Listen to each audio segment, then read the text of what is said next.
안녕하십니까. 아메리카 대륙의 가장 중심에 있는 미국. 지난번 그 노동성이 3일 날 발표한 자료에 의하면 미국의 실업률은 49년 이래 최저 수준에 도달했습니다. 지난 4월만 하더라도 26만 명의 취업자가 늘어나서 거의 완전 고용을 향해 줄다름치고 있습니다. 그런가 하면 물가 상승률 또한 저하되어서 미국의 실질 소득은 증가하고 있습니다. 그런데 다른 한편에 있는 나라, 한때 세계 사치품 시장의 최종 시장이라고까지 일컬어지던 베네수엘라는 이제 가장 기초적인 생필품조차 구하기 힘든 아주 바닥 경제에 머물러 있습니다. 과연 이 두 나라의 극명한 경제 지표가 왜 이렇게 됐는지 전문가 두 분 모시고 살펴보도록 하겠습니다.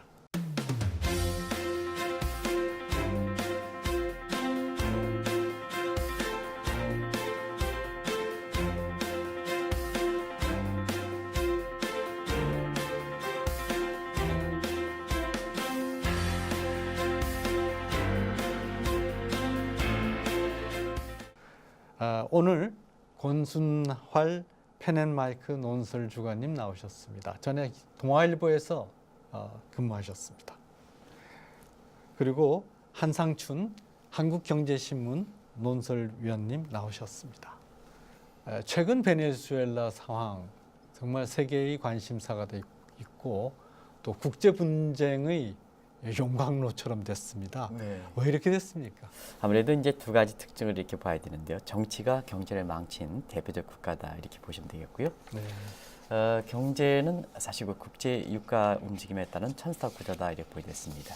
네. 그런 각도에서 가장 시청자분이 이해하기 좋게 국제 유가와 베네수엘라 경제는 거의 같은 궤도를 갖고 있는데요. 2010 이렇게 4년 상반기까지만 해도 국제 유가가 한 $100 이상 이렇게 됐었거든요. 이때만 하더라도 베네수엘라 경제 상당히 좋았습니다. 뭐든지 무상원재 재원이 좀 형성되는 상황인데요. 거기서부터 국제유가가 굉장히 떨어졌거든요. 네. 그래서 2016년 2월 달에는 배럴당 $26까지 떨어져서 베네수엘라 경제가 파탄이 됐다 이렇게 됐습니다. 경제 상황을 얘기할 때 집권당과 결부시켜서 이렇게 얘기할 때는 그 나라 국민들의 그 미저리 인덱스 경제 고통 지수가 좀 많이 얘기하는데요. 통계가 잡히는 작년까지만 해도 경제 성장률이 마이너스 20% 떨어졌고 물가가 한 100만 % 정도 이렇게 되고 있습니다. 그래서 네. 실질적으로면 국민들의 경제 고통이 아주 크게 달해서 지금은 마두라 현 정부에 대한 신뢰도가 많이 떨어지고 있다. 이렇게 이제 보시면 되겠습니다. 네, 그 베네수엘라 방금 한상춘 위원님께서도 소개해 주셨습니다만은 상당히 그 부국이었고 또 석유 매장량이 엄청나다 이렇게 돼 있었는데 어쩌다 이렇게 어려운 상황이 됐습니다. 그 앵커께서 지금 말씀하셨다시피 지금 1950년만 해도 우리 6.25 전쟁 나던 해죠. 네. 그 당시 베네수엘라의 1인당 국민소득이 거의 $7,500. 지금 기준이 아닌 지금 $7,500면 그리 큰 건 아니지만 그 당시 그렇죠. 대단한 세계 4위 정도였다고 합니다. 네네. 근데 이게 지금 최근 20년 동안에 그러니까 망친 게 차베스가 1998년 12월 대선에서 당선돼서 1999년 1월에 취임을 했거든요. 네. 차베스 14년 그리고 네. 차베스가 사선을 하고 2003년에 죽고 차베스의 후계자인 마두로가 2013년에 네. 대통령에 대해서 지금 6년 합쳐서 20년간에 걸친 포퓰리즘 사회주의의 처참한 실패라고 말씀드릴 수 있습니다. 사실은 지금 굉장히 심각한 상황이거든요. 네. 지금 베네수엘라가 국민의 약 11%인 340만 명이 지금 해외로 지금 떠났고 영양실조가 지금 370만 명 정도라고 합니다. 네. 그리고 국민의 94% 정도가 지금 빈곤 상태고 60%가 지금 극빈 상태라는 지금 그런 지금 보도들이 나오고 있거든요. 네. 기본적으로 지금 보건, 의료, 식수, 전기, 교육, 식량 이런 기초적 공공 서비스가 전면적인 지금 파탄 상태에 지금 돼 있는 그런 상황입니다. 네. 지금 베네수엘라 전체 GDP가 마두로가 집권하던 2013년에 2,344억 달러 정도 됐는데 작년에 지금 985억 달러로 그동안 60% 감소했고 올해 지금 예상 GDP는 지금 765억 달러거든요. 그러면 마두로 집권하던 해에 3분의 1 수준으로 지금 GDP 자체가 지금 폭락하는 거죠. 저렇게 된 데는 기본적으로 잘못된 정책이죠. 잘못된 정책을 이끈 리더와 잘못된 정책을 추종한 국민 사실은 양쪽 다 지금 책임이 있는데 자세한 아까 국제 유가 부분에 대해서 우리 한 의원께서 말씀하셨습니다만은 초기만 해도 이 차베스의 실험이 시작되던 단계 그 방법이라는 게 지금 경제적으로는 이 에너지 기업을 중심으로 한 국유화 그리고 가격 통제 그리고 주식회사의 그 협동조합화 뭐 이런 것들이지 않습니까? 그렇게 하면서 이 무상의료, 무상교육, 빈민층에 대한 저가 주택 제공 이렇게 하면서 이 정치적으로는 지지자들을 확보했죠. 그리고 초기에만 해도 국제유가가 어느 정도 높았기 때문에 그게 별로 표시가 안 났단 말입니다. 근데 그게 아까 말씀하신 대로 2014년부터 이 국제유가가 급락하기 시작하고 특히 2016년 1월에부터 30달러 이하로 배럴당 30달러 이하로 떨어졌거든요. 그 정도 떨어지면 경제 구조를 바꿔야 되는데 그동안 해오던 관행과 습성 때문에 바꿀 수가 없는 거죠. 네. 그러니까 계속 악화되는 거죠. 네. 이 베네수엘라를 보면은 방금 두 분이 설명해 주신 대로 이념이 정치를 결정하고 그 정치가 시장을 결정할 때 어떤 경제적 파탄이 오느냐를 아주 명백하게 보여주는 것 같습니다. 네. 그래서 사실은 무상의료, 무상교육, 그다음에 무상교통 이런 그 무상 시리즈가 굉장히 좋아 보이는 것 같지만은 이거는 시장이 할 역할을 정부가 배급제로 하는 것이기 때문에 그 고소득 국가인 베네수엘라는 정말로 맞지 않는 정책 같습니다. 네. 그러니까 결국은 정부의 그 재정 부담은 늘어나고 시장은 죽고 또 기업을 국유화하는 과정에서 기업의 생산력은 떨어지고 이런 것들이 종합이 돼서 결국은 이념이 망친 경제가 아닌가 이런 생각을 하는데요. 차베스, 마두로 이 정권에서 왜 이런 정책들을 채택을 했습니까? 네. 시장 경제 원리를 이렇게 자원의 배분해서 보면 사실 가장 극명하게 성공한 국가가 지금 미국의 네. 그 성과를 좀 향유한다 이렇게 보시면 되겠고요. 네. 그다음에 그 가장 극명하게 정부의 실패와 시장의 실패를 복합적으로 나타내는 국가가 바로 베네수엘라다 이렇게 보이겠습니다. 그런 측면에서 왜 이렇게 정부의 실패와 시장의 실패를 복합적으로 베네수엘라 경제가 이렇게 어렵게 했을까 하는 측면에서는 역시 정부의 실패와 시장의 실패는 가장 중요한 게 재정의 역할입니다. 근데 재정이라는 것은 재원이 이렇게 국제유가에서 만들어질 때는 사실 국민과 그다음에 그 정부의 적치비용 포퓰리스트가 서로 영합되는 측면이 있습니다는 재정이라는 건 항상 그런 원칙을 갖고 있거든요. 네. 하방 경직성, 다운로드 네. 리지드의 속성을 갖고 있습니다. 그래서 네. 재정이 이렇게 해서 모든 걸 무상 원조로 될 때는 그때 당시에 이렇게 받을 때는 좋습니다는 우리가 예를 들어서 특정 기업에 보너스가 줄 때에도 보너스 줄 때는 그때 당시엔 좋겠습니다는 다음에 줄 때는 보너스가 같은 규모로 줄 때에는 사실상 뭐냐 고마워하지 않는 거거든요. 그리고 그보다 더 많이 줘야 되는데요. 문제는 이 과정에서 재원이 받쳐주지 못할 때는 정부가 시장 경제 파악한 상태에서 정배 실패까지 가니까 이렇게 극한 상황까지 온다 이렇게 보겠습니다. 그리고 극한 상황이 오르는 것도 경제 지지력이 사실 잠재 성장 기반이라든가 국민의 그 경제하고자 하는 의욕이라든가 해서 경제가 가장 마지막일 때 위기를 극복할 때 가장 중요한 것이 그 나라 국민들의 그 경제하고자 하는 활동, 경제 의욕인데요. 이게 정부의 무상 원조로서 꺾여 놓다 보니까 정부에 바칠 길이 없지 않느냐. 그럼 유일하게 바칠 길이 국제 유가에서 재원인데 그게 무너지면 바로 이렇게 경제 파탄으로 되는 상황이 몰고 오고 있다 이렇게 볼 수 있습니다. 아 그렇군요. 마두로는 인상도 보니까 스탈린 같이 아주 고수염하고 하는데 그렇죠. 지금 그 차베스 사실은 이제 마두로가 차베스의 거의 신도죠. 그렇죠. 그 차베스가 1998년 대선에서 당선될 때 이 내걸었던 캐치프레이즈가 변화와 희망, 그 영어로는 Change and Hope였단 말입니다. 네. 그러면서 엄청난 선동을 했죠. 네. 그 당시에 그 선거 과정에서 차베스가 뭐라고 했냐면 베네수엘라는 원래 부자 나라였는데 사악한 자본주의자들과 악덕한 기업들의 도둑질로 가난해졌다. 그런 이 선동이 그 네. 국민들이 거기에 열광했단 말입니다. 네. 그리고 열광해서 사실은 차베스는 당선되고 자기 공약대로 한 거예요. 예. 그렇게 하면서 뭐 기업 그 국영기업 기업들을 전부 뭐 국용하고 사실은 그 외국 자본들은 수용할 수 없는 조건 내세워서 다 내쫓아버리고 그리고 뭐 각종 퍼주기식 이렇게 했지 않습니까? 네. 근데 지금 앵커께서 말씀하신 대로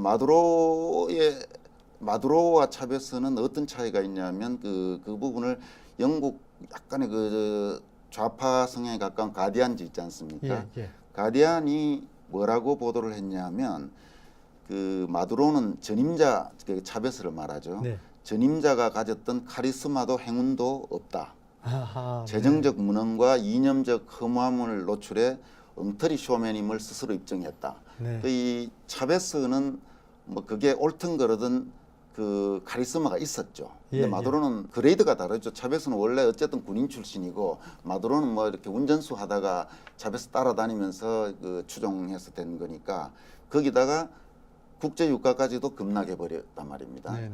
마두로 다이어트란 말을 들어보셨습니까, 우리 앵커님? 못 들어봤는데요. 예, 그 마두로 다이어트라는 게 이제 조롱어로 지금 쓰는 말인데 이 마두로의 경제적 실정을 지금 비꼬는 말로 쓴단 말입니다. 그게 그 마두로 다이어트라는 게 그 조사를 해봤더니만 베네수엘라 성인의 75%가 평균 체중이 8.6kg 감소했답니다. 아, 네네. 그러니까 얼마나 대통령 하나 잘못 만나서 네. 전 국민이 그 의도치 않은 다이어트를 하고 있는 거죠. 아, 네. 네. 그게 또 한 가지 맞아요. 거기서 이제 부연해서 말씀드리면 지금 세계가 이제 날이 갈수록 하나의 시대가 되지 않습니까? 네. 그런 측면에서는 미국처럼 세계 경제 주도할 때 이끌어갈 때에는 자국의 이익을 중시하는 그 보호주의 가더라도 네. 세계 경제가 자국 경제가 이렇게 성장하게 됩니다는 네. 사실 세계 경제가 이끌어지지 못하는 측면에서 보면 최소한 그 글로벌 추세, 특히 국제금융 추세의 접근도는 굉장히 중요하거든요. 네. 특히 1972년 미국의 제국주의에서 종속이론 나온 특성을 이렇게 보면 그 나라 그 중남미 국가들이 아무리 자원을 많이 갖고 있다 하더라도 미국 시장의 접근도, 국제금융 접근도가 떨어질 경우에는 사실 그 나라의 자원 여부와 관계없이 경제가 좀 상당히 안 좋게 되는 배경이거든요. 그것이 베네수엘라든 아르헨티나든 브라질이든 중동미 국가들이 일제히 1994년 위에 제기서부터 지금까지 이렇게 경제가 분화했던 요인 중에 하나였었는데요. 사실은 차베스와 마두로는 국제 감각이 굉장히 떨어지는 사람들입니다. 그런 측면에서 보면 사실 그 미국의 국제금융 시장이 지금 베네수엘라라든가 브렉시트 문제라든가 이런 데 더 커지는 상태에서 미국과의 그 경제 단절, 국제경제 단절이 지금과 같은 이러한 사태를 더 초래한다 이렇게 보겠습니다. 한국의 입장에서도 많은 시사점을 던져주는 것이 아닌가 생각합니다. 그래서 지금은 세계가 하나일 때는 싫든 좋든 글로벌 추세, 그 다음에 글로벌 스탠드에 쫓아가야 되는데 이것에서 가장 소위 갈라파고스 함정에 이렇게 빠졌다 할 만큼 세계에서 가장 은둔한 국가에 해당되기 때문에 네. 경제 문제에서 이렇게 어렵게 된다 이렇게 보겠습니다. 네. 세계에서 가장 은둔한 국가라는 말씀을 들으니까 우리 저 미스 유니버스 대회 있잖아요. 네네. 거기에서 그 미인 대회에서 5위 안에 늘상 그 미인을 배출하던 나라가 베네수엘라고, 베네수엘라는 어떻게 저렇게 미인이 많은가라고 할 정도로 이 뷰티 산업이 발전한 나라입니다. 그래서 그런 그 사치, 흥행 이런 거를 굉장히 강조하고 이런 면에서 굉장히 돈을 흔히들 흥청망청 쓴다 그러잖아요.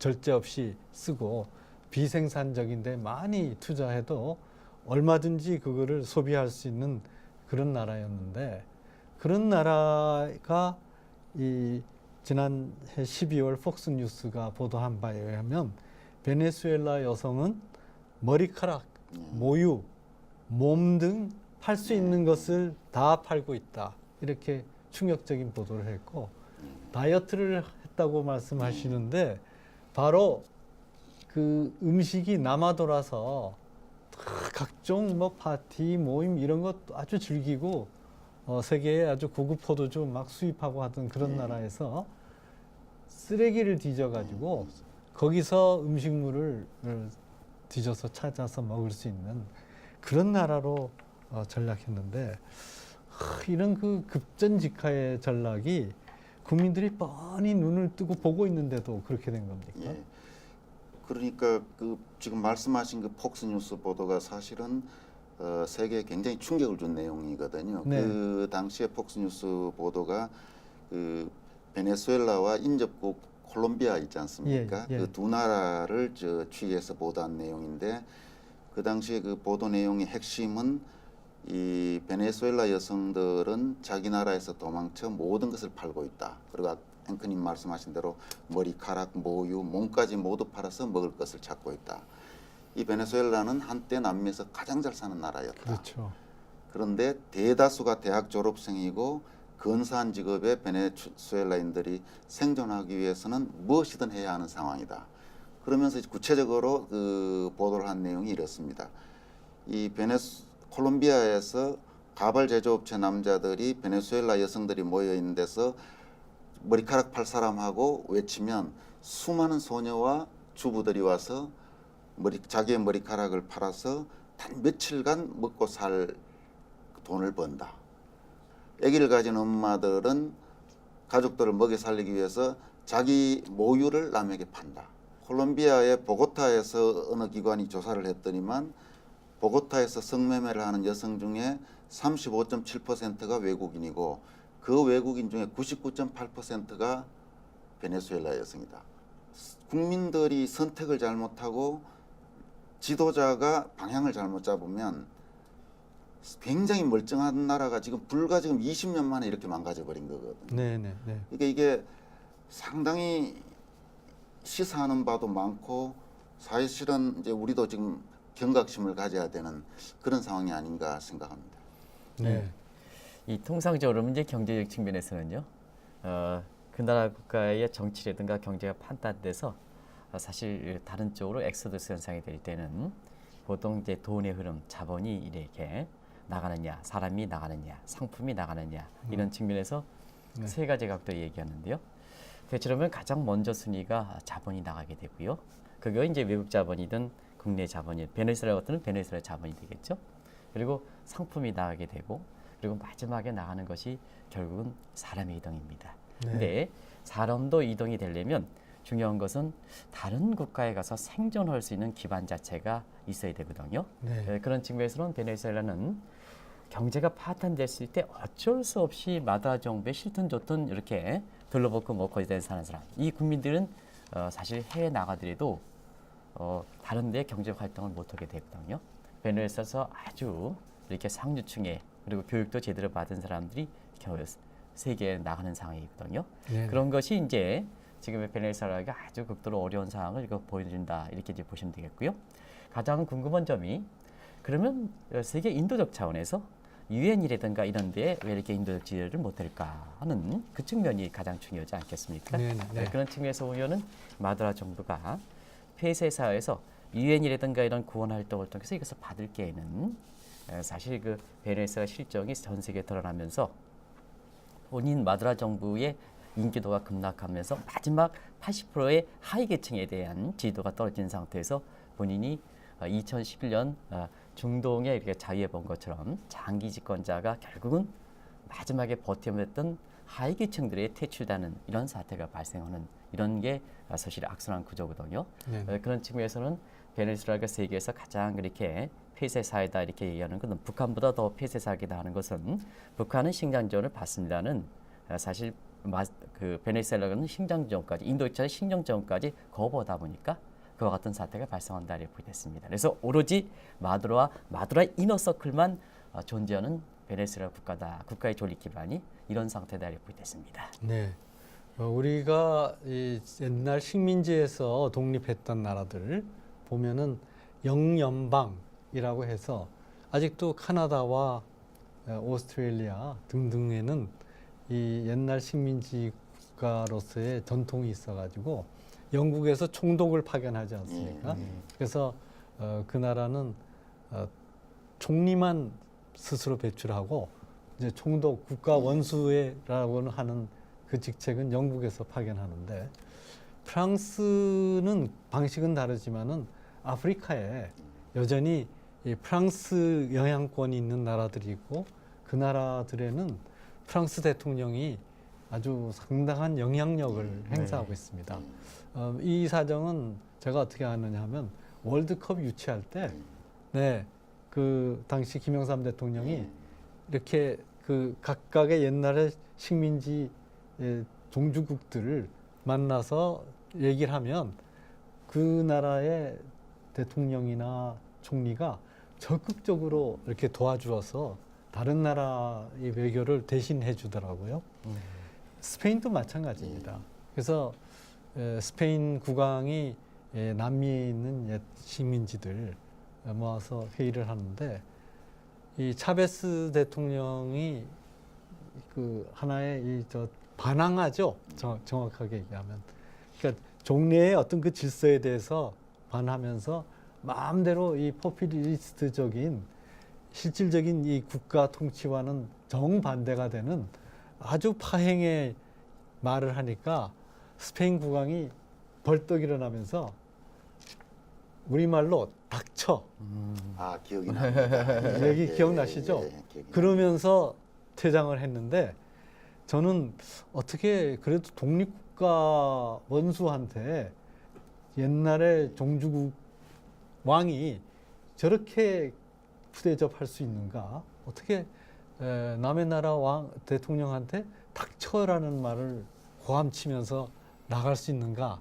이렇게 생각했는데 그동안에 이 국민을 현혹해 가면서 선동을 가지고 나라를 망치는 것을 보면 아무리 독립국가라고 하더라도 연관이 있는 나라에서는 그렇게밖에 반응할 수 없었겠다. 오히려 그 스페인 국왕이 굉장히 양심적이고 솔직한 반응을 보였다. 이런 생각이 들었습니다. 그래서 옛날 그 장면을 봤을 때는 이 옛날 그 뉴스 가지고 이렇게 엉터리로 대접하는가 이랬는데 지금 생각하니까 그 베네수엘라 국민들이 받고 있는 고통을 생각하면 참 당연한 반응이었다 이렇게 싶은데 그러나 그 선동에 현혹당해가지고 열렬하게 그 차베스 대통령을 지지하고 했던 그 국민들은 어떻습니까? 아직도 그 현혹 상태에서 못 벗어나고 있나요? 지금 중산층 이상은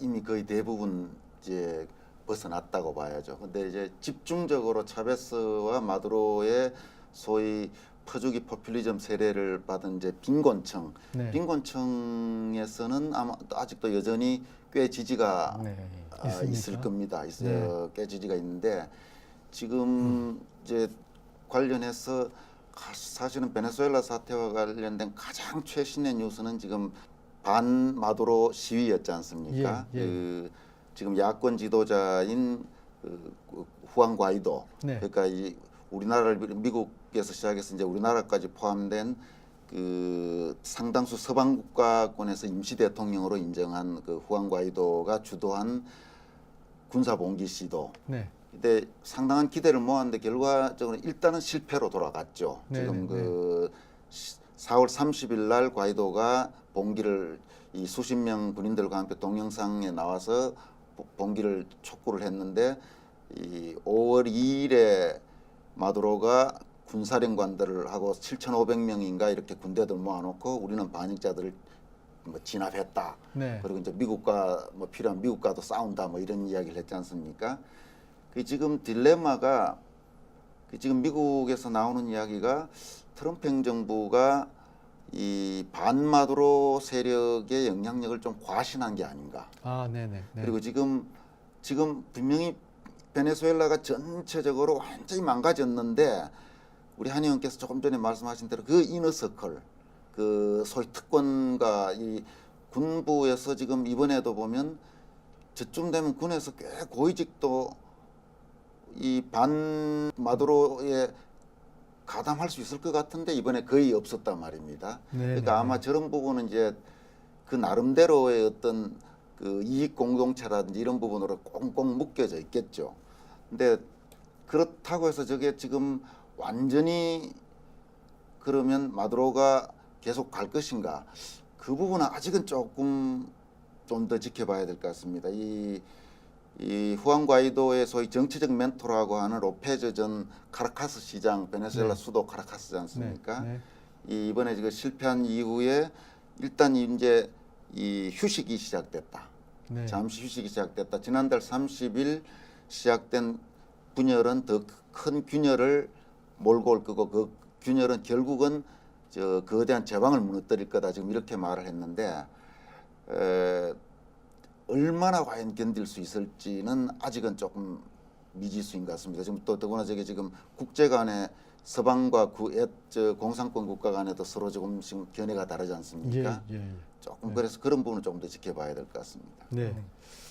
이것이 군사 개입 가능성을 미국이 시사했음에도 불구하고 방금 권순활 주관께서 말씀하셨듯이 거기에 정치적 내지는 다른 군사적인 교두보가 있어야지 미국이 개입할 수 있는데 지금 현재 베네수엘라에 그런 교두보가 튼튼하게 있지 못한 상태에서 미국을 한편으로 또 이 러시아와 중국이 마두로 정권을 지지하는 그런 상황에서 이것이 자칫 이제 국제 전쟁으로 갈 가능성까지 비춰주고 있는데 이렇게 되면은 이 분쟁 자체가 굉장히 복잡해가지고 장기화할 가능성은 없습니까? 지금 베네수엘라 자체는 자체 동력에 의해서 이 마두로 정부가 부정부패 등 여러 가지 반사회적으로 반인적인 활동한다 하더라도 이것이 개혁하지 못할 때는 항상 포스적인 측면에서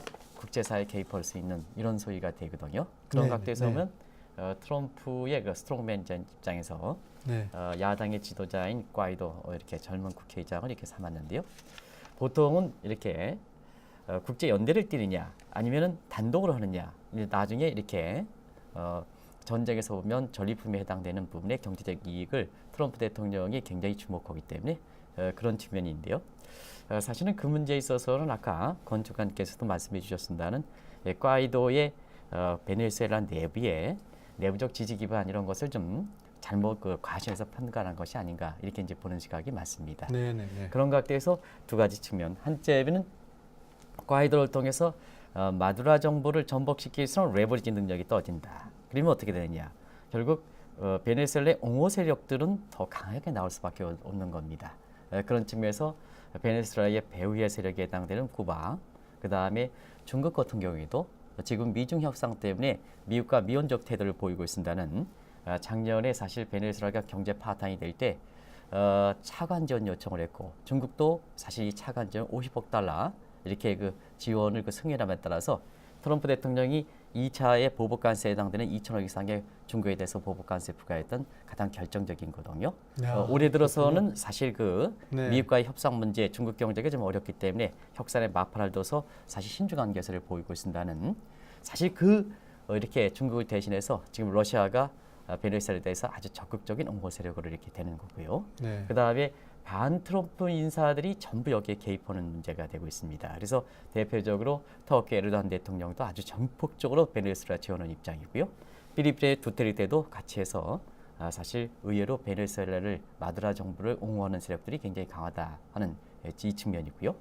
미국 같은 입장에서도 지금 캐나다 그리고 아까 이사님께서 지적하셨습니다는 유럽에서도 경제가 그렇게 썩 좋지 않은데도 불구하고 과거의 식민지 국가로서의 이렇게 그 주도권을 갖고 있는 스페인이 적극적으로 입장을 해서 이 문제가 사실 국제화 문제가 되는 이런 측면이거든요. 네네. 그래서 이렇게 국제 문제가 된다면 내부에서 개혁 세력에서 해결하지 못할 때에는 굉장히 장기 동안 오랫동안 간다. 이렇게 이제 보시면 되겠습니다. 예. 네. 그 베네수엘라 사태가 여기까지 오게 된 거는 물론 이 좌파 포퓰리스트 정권이 무작정 퍼주기 정책으로 경제를 망쳤고 또 여기에 부안해동한 선동당한 베네수엘라 국민이 있었습니다. 결국은 그 두 박자가 베네수엘라의 오늘을 낳고 이것을 복잡한 국제 분쟁으로까지 끌고 갔는데 그 비슷한 예가 그리스의 EU 탈퇴 카드인 브렉시트가 있었죠. 지금 브렉시트로 유럽의 지평이 크게 변화하고 있는데 브렉시트는 뭐 아시다시피 영국 국민들이 더 이상 시리아 사태로 생긴 이민자 문제를 받아들이고 싶지 않다.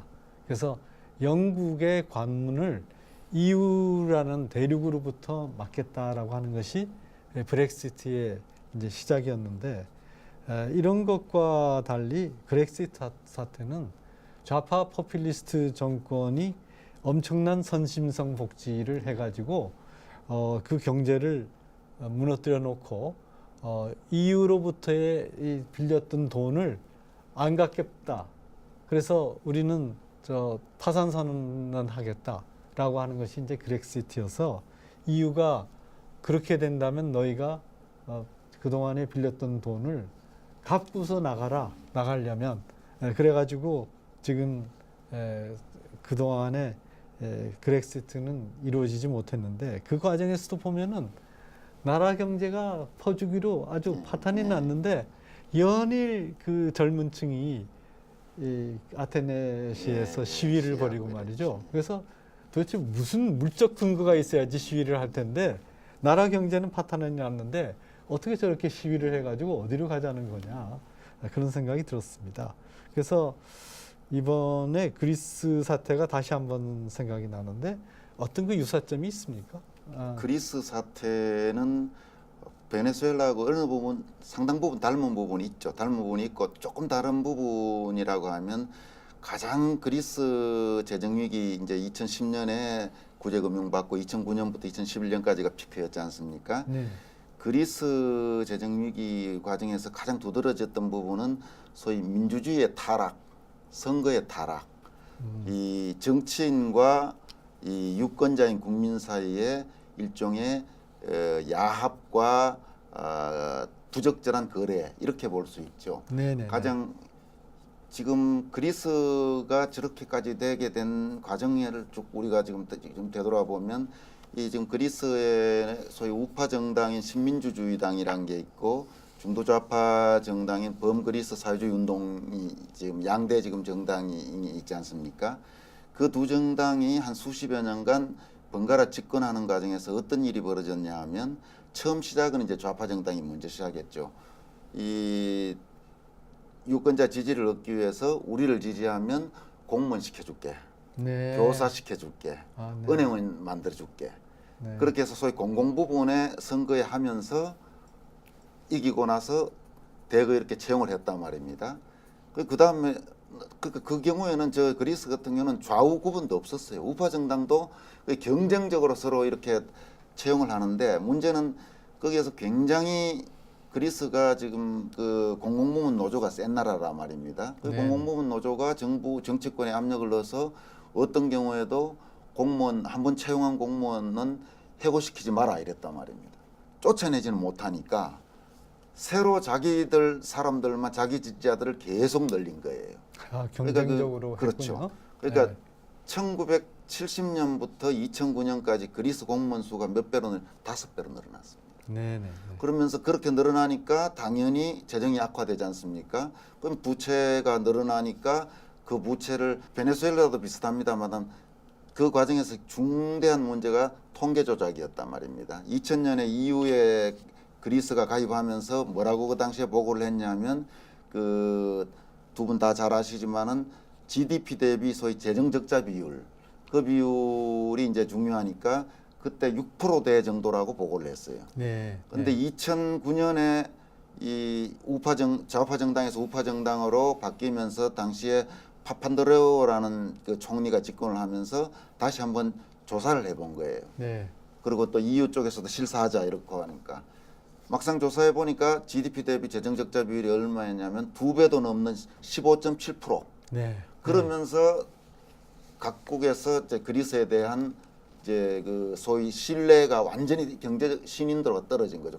네. 당시 다 기억나실 겁니다. 주가 폭락하고 국채 가격 폭락하고 돈 빠져나가고 그래서 견디다 못해서 이제 저 유럽 은행에 이렇게 손을 내민 거지 않습니까? 그러니까 저 그리스 같은 경우는 물론 그 과정에서 엄청난 포퓰리즘도 있었죠. 연금이라는 특히 공무원 같은 경우 공무원들의 보너스를 합한 공무원 급여가 그리스 같은 경우는 재정위기 전에 민간 기업의 1.5배였다는 거지 않습니까? 사람은 그렇게 늘려놓고 그러니까 저런 부분에서 도저히 견딜 수가 없었던 거죠. 네, 그 건주관님이 말씀하신 거를 그 베네수엘라 사태와 좀 연관시켜서 네. 비슷한 맥락을 좀 말씀드리면 일단은 그 베네수엘라 그리스 같은 경우에는 베네수엘라는 재원적인 측면에서 무상 원조가 가능하게 유가 문제였었고 네. 그다음에 그리스 같은 경우 관광 재원의 문제였다 이렇게 보시면 되겠습니다.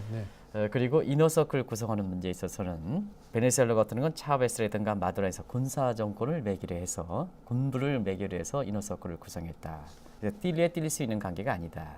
지금 같은 사태에서 군부의 반란은 잘 일어나지 않는다.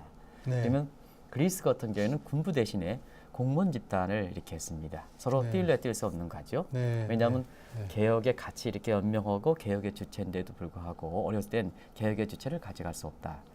그런 측면에서 공무원들이 사실 그리스의 근로자의 약 한때는 60%가 넘을 정도로 이렇게 했습니다. 네. 그러다 보니까 결과적으로 그리스의 그 좌파 정부와 형태가 비슷하다 이렇게 보겠습니다. 그런 각도에서 공무원들은 봉급을 이렇게 주다 보니까 근로역이 고취가 되지 않았다. 네. 관광 자원에서 재원이 형성됐고 그다음에 근로역이 고취되지 않았다 보니까 지금처럼 이렇게 관광이라든가 수입이 이렇게 떨어졌을 때 베네수엘라 유가 떨어서 수입이 떨어졌을 때는 그렇게 무너지는 배경이 된다 이렇게 보겠습니다. 네. 그런 각도에서 얼만큼 그리스 국민들이 무기력하게 되고 특히 공무원들이 무기력하게 됐냐면 대외적으로면 베네수엘라도 무상 원조를 받지 않는 것이 지금 문제가 되고 있습니다는 그리스 같은 경우에는 사실 재정위기가 파탄이 되면서 그리스가 빠져나갔을 때는 그리스는 유로랜드의 국가이자 EU의 국가거든요. 예. 영국은 EU의 국가이지만 사실 그런 측면에서 EU의 19개 국가들이 하나의 국가를 구성할 때는 이코노믹 컨버전스 컨디션에서 경제 수렴 조건이라고 있습니다. 네. 서로 회원국 간의 물가가 다르고 환율이 다르고 재정 적자가 다르고 이런 상태를 좀 통합해서 하나의 경제 레벨 플레이닝 필드 하나의 평평한 운동장을 만들어줘야 되거든요. 그런 각도에서 보면 재정의 수렴 적가가 GDP 대비해서 재정 적자가 2% 줄여야 되는데요. 이걸 맞추기가 어려운 측면이죠. 네. 그런데 이 맞추기 어려운 측면에서 EU가 이렇게 유로란드에 탈퇴할 때는 사실 시간이 가면 갈수록 통합보다는 자국의 이기주의가 굉장히 강화되고 그다음에 민간 문제에서 보면 사실 이민이라든가 이런 문제는 국민들의 그 저항감이 많이 불러들이킬 수 있는 문제란 말입니다. 그렇게 그런 각도에서 과거처럼 하나의 그 유럽이 통합돼서 미국으로 넘어가는 주도권을 확보해서 사실상 유럽이 그렇게 뒷전에 물러나는 걸 방지하자는 EU 통합의 첫 구상, 자유사상 첫 구상의 이 과제를 가져가기는 상당히 어렵거든요. 이런 상태에서 그리스가 만약에 탈퇴할 때는 나머지 국가들도 탈퇴를 이렇게 하단 촉매자가 제공되는 측면이거든요. 그래서 이렇게 트로이카 즉 EU라든가 유럽중앙은행이라든가 IMF가 주관해서 이렇게 무상 원조를 줬습니다는 그래서 준 게 그리스가 좋아서 준 게 아니고 그런 심각성에서 준 건데요. 공무원들이 그 봉급을 그 구제금융을 받고 레스토랑 가서 밥을 먹니까 이 구제금융을 주느냐 하는 측면에 베르사 똑같은 형태거든요. 그래서 뭐냐 결과적으로 그렇게 사태가 어려운 사태까지 봉착했다 이렇게 됐습니다. 결과적으로 보면 사실 외부 충격에 의해서 그리스가 지금 개혁을 통해서 지금의 EU의 그 참여 국가로 지금 회원국으로 계속 남아 있습니다는 형태는 이렇게 비슷한 형태로 흘러갔다 이렇게 됐습니다. 그게 좌파 정부의 대체로 보면 포퓰리스트의 마지막 모습은 대체로 비슷하다. 경로도 굉장히 비슷하다 하는 측면에서 현재 우리 이렇게 우리 정부와 여러 가지 비교해 보면 또 많은 시사점을 던져줄 수 있는 것이 아닌가 생각됩니다. 그래서 우리나라에서도 이제 좌파 매체에서는 그런 얘기를 많이 했습니다. 저 그리스 사태가 났을 때 그리스 사람들은 참 이 나태해가지고 EU의 골칫덩어리가 되고 있다 그랬을 때 꼭 그리스 사람들을 마치 술 취한 그리스인 조르바 숲처럼 이렇게 조롱하는데 실제로 그리스 가면은 레스토랑도 잘 되고 있고 또 여러 가지 거리에 활기가 넘쳐나는데 이런 나라를 왜 구제금융 받아야 되는 나라로 설명하느냐. 우리가 옛날에 구제금융 받을 때 그 썰렁한 시장 분위기하고는 전혀 다르게 그리스에서는 이 유흥업은 참 잘 되고 있다. 이런 얘기를 하는데 오히려 그럴 때 정말 나라의 재정은 바닥이 났는데 그렇게 계속 쓴다는 게 문제가 있는 것이 아닌가. 2010년에 그 그리스가 구제금융 신청했잖아요. 네. 근데 그렇게 재정 위기가 발생하는데 지금 그 재정 위기로부터 완전히 나아졌습니까? 지금 일단 작년에 그리스가 지금 작년에 2.2% 성장했거든요. 2.2% 네네. 성장해서 2018년에 2007년 글로벌 금융위기 2008년 전이 2007년이니까 11년 만에 성장률이 가장 높았습니다. 그리고 8년 만에 구제금융을 졸업했고요. 네네네. GDP 대비 재정 적자 부분에서도 몇 년 전인가 재정 흑자도 한번 냈었거든요. 그래서 일단은 한 고비는 넘긴 걸로 보입니다. 근데 다만 지금 물론 지금 작년에 전반적으로 그리스가 좋아졌던 거는 이제 세계 경제가 전반적으로 굉장히 좋았지 않습니까? 미국을 네. 중심으로. 우리나라만 지금 이상하게 지금 나중에 네. 다시 아마 이야기가 나오리라고 생각됩니다만 우리나라만 좀 이상해서 그렇지 전반적으로 세계 경제가 좋단 말입니다. 네. 세계 경제가 좋고 그리고 그리스의 그 핵심 산업인 관광업이 이제 살아났고 세계 경제가 호황이 되면서 근데 그렇다고 지금 그리스가 안심할 수 있는 단계냐 그건 아닌 것 같습니다. 지금 기본적으로 그리고 부가가치세도 올렸죠. 그러니까 세율도 올리면서 이제 워낙 재정이 악화돼서 세수를 좀 늘리기 위해서 했는데 지금 대체적인 분석은 현재 이 그리스는 일정 부분 지출을 줄이고 세율을 높여서 소위 장부상의 흑자 성격이 아직은 짙다. 그리고 뭐 아직은 여전히 실업률도 높은 상태고 지금 본격적으로 경제가 회복됐다고 보기는 어렵지 않냐. 그렇다면 2010년 전후와 같은 그런 식의 심각한 재정 위기 가능성은 높지는 않지만 그렇다고 그 위험에서 완전히 탈피했다고 보기는 조금 성급한 게 아닌가 하는데 어떻게 보십니까? 네.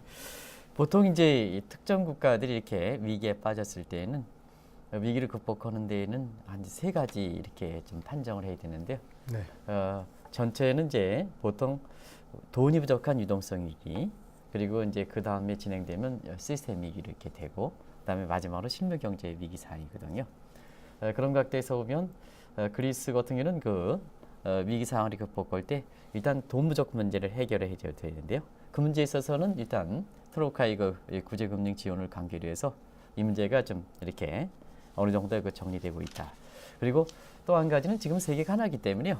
그 네. 특정 국가가 이렇게 아주 경제 파탈에 들어가지 않으면 디폴트는 발생하지 않습니다. 네네. 그렇기 때문에 어느 정도 한 번 전환점, 위기의 네. 고비가 넘겼다면 세계적으로 국제금융시장에선 돈이 좀 많이 풀렸지 않습니까? 네. 그것이 뭐 양적완화 정책이든 금리를 제로금리 정책이든 돈이 말렸다 팔려다 보니까 투자 대상에서 보면은 한 고비만 넘기면 부실 채권이라든가 이런 측면이 사실 그 투자의 기회가 아주 되거든요. 네네. 그래서 그런 측면에 세계 자금이 들어가서 이 부실 채권을 정리하는 과정에서 이렇게 그 돈 문제가 풀리게 되거든요. 네네. 네, 그런 각도는 이제 한 고비를 넘지 않느냐. 그러면 네. 보통 유동성 이하 극복될 때는 그때는 사실 그 국제 3대 평가로부터 네. 이렇게 신용 등급의 하향 조정하는 문제가 멈추게 됩니다. 네. 그래서 그 순간까지 경제가 극도 위기 상태에다가 자체 국채를 발행하고 이러다 보니까 경제 위기가 풀렸지 않았느냐 하는 쪽에 착각이 되는데요. 사실은 그 이후서부터 시스템 위기, 그리스가 지금의 위기를 낳게 했던 문제라든가 이런 문제를 이거 치우는 문제는 지난한 과정이다. 아주 험난한 과정이다. 이렇게 이제 보시면 돼요. 네, 그 네. 문제가 정리돼야 네. 우리가 경제는 사실 그때 상황에 따라서 독일이든가 세계 경제 상황에 따라서 이렇게 세계가 하나일 때는 경제 성장률은 자국의 노력과 관계없이 성장률이 올라가는 측면이 있습니다. 네, 근데 네, 가장 네. 중요한 것은 위기에 극복할 때는 지속 가능하게 자체 성장 동인에서 경기가 회복되는 얘기가 중요하거든요. 네. 근데 그런 각도에서는 위기를 낳게 한 이렇게 시스템 위기를 극복해야 실물 경제가 건전하게 살아날 수 있거든요. 그런 측면에서는 지금은 위기 극복의 두 번째 단계는 시스템 위기 극복 단계라든가 실물 경제 극복 단계는 아직 상당히 이렇게 요원한 문제가 아닌가. 그래서 이렇게 정치권이 어떤 성향에 들어오느냐에 따라서 다시 한번 유럽의 그리스의 그 재정 문제 이런 문제를 위해서 위기가 발생할 소지, 되돌림 현상은 언제든지 나타날 수 있다. 이렇게 보시는 것이 좋지 않냐 생각합니다. 네. 한국의 1997년 외환 위기는 재정이 튼튼했지만 기업 부실, 금융 부실에서 비롯됐습니다. 그래서 이 부실 기업을 정리하고 구조 조정하는데 많은 공적 자금이 투여가 됐습니다. 그 공적 자금이 투여됐다는 것은 정부가 재정으로 경제에 부담을 준 것이 아니라 재정을 튼튼하게 쌓아가지고 세계 경제의 파고를 이겨낼 수 있는 배로 치면은 평형수를 역할을 했다는 거죠. 근데 지금 걱정이 되는 거는 문재인 정부 들어서고 나서 이 평형수 역할을 할 정부의 재정이 점점 적자 규모가 커지는 것이 아닌가. 국가 재정의 대원칙은 걷어들인 돈을 투명하게 그리고 효율적으로 쓰고 목표에 따라서 관리를 제대로 잘 해야 된다는 것입니다. 근데 지금 이런 그 국가 재정의 대원칙이 무너지고 있는 것이 아닌가 하는 우려가 많기 때문에 앞으로 이 재정발 경제 위기 가능성이 없는가 여쭤봅니다. 예, 지금 앵커께서 말씀하신 대로 과거 우리가 외환위기를 극복할 수 있었던 결정적인 원동력은 튼튼한 재정 건전성이었지 않습니까? 이 한국이 1960년대부터 본격적인 그 경제 개발 계획을 하면서부터 그 김영삼 정부까지 계속 유지해왔던 원칙이 재정 건전성 부분에 대해서 아주 철저하게 지켜왔단 말입니다. 그 부분이 외환위기에서 재원을 바탕으로 해서 외환위기를 극복하는데 결정적인 원동력이 됐는데 지금 사실은 그런 부분이 지금 굉장히 걱정스럽습니다. 지금 우리가 지금 작년 말 현재 지금 소위 협의의 국가 채무, 중앙정부와 지방정부의 그 부채를 합친 협의의 국가 채무가 680조 원이거든요. 거기에 지금 공무원연금과 군인연금의 장기 충당금 부채, 그게 지금 940조 원입니다. 더구나 그 부분은 1년 동안에 94조 원이나 3년 연속 90조 원 이상 늘면서 그 대체로 둘을 합하고 약간 다른 부분을 합한 요즘 쓰이는 기본적인 국가 부채, 협의의 국가 채무 680조 외에 국가 부채가 지금 1,682조 원이거든요. 그 지금 이제 우리가 늘 이야기하는 게 이제 정부에서는 그럽니다. 국가 채무 GDP 대비 국가 채무 비율이 지금 뭐 40%가 안 되니까 우리는 아직 괜찮다. 근데 그게 그렇지 않거든요. 지금 다른 나라하고 비교해 보면 다른 나라에서 국가 부채 비율을 할 때 상당 부분 우리 공무원연금과 군인연금의 장기 충당금 부채에 해당하는 부분 같은 거는 포함이 된단 말입니다. 지금 그러면 지금 협의의 국가 채무가 GDP 대비 국가 채무 비율이 38.2%인데 이 국가 부채 비율은 지금 대체로 100% 안팎으로 지금 추정이 되고 있습니다. 한국도 이미. 통상 그리스 재정위기 났을 때 2011년에 그리스가 GDP 대비 국가 부채 비율이 165% 정도였거든요. 지금 거기다가 이 협의의 국가 채무와 그 다음에 국가 부채에도 포함되지 않는 또 한국엔 몇 가지 지금 폭탄이 있단 말입니다. 그게 뭐냐면 이 공기업이 갖고 있는 정부 보증 채무, 그 다음에 준정부 기관 채무, 그 다음에 한국은행 통화안정증권 부채 이런 부분들까지 하면 이미 안심할 수 있는 단계는 아니고 앞으로 굉장히 위험해질 것 같은 데다가 지금 돈을 사실은 문재인 정부가 들어서고 박근혜 정부 때 쌓아놓았던 수십조 원 이미 다 쓰고 이제 이번 지금 추경을 한다고 했지 않습니까? 이번 추경부터는 이제 다시 빚을 내야 되는 상황이란 말입니다. 지금 이미 이 정부가 내놓은 내년 정부 예산안이 지금 정부 내놓은 예산안이 510조 원, 사상 처음으로 지금 500조 원을 넘어서는 슈퍼 예산이죠. 또 얼마 전에 61조 원 규모의 SOC 예비 타당성 지금 조사 면제하겠다고 발표했지 않습니까? 네. 그다음에 올해부터 5년간 지금 사회보장 계획으로 지금 내놓은 규모가 얼마 정도 되냐면 332조입니다. 네. 여기에 지금 벌써 지금 매년 한 번 내지 상황에 따라서 1년에 2번도 지금 추경을 연이하고 있죠.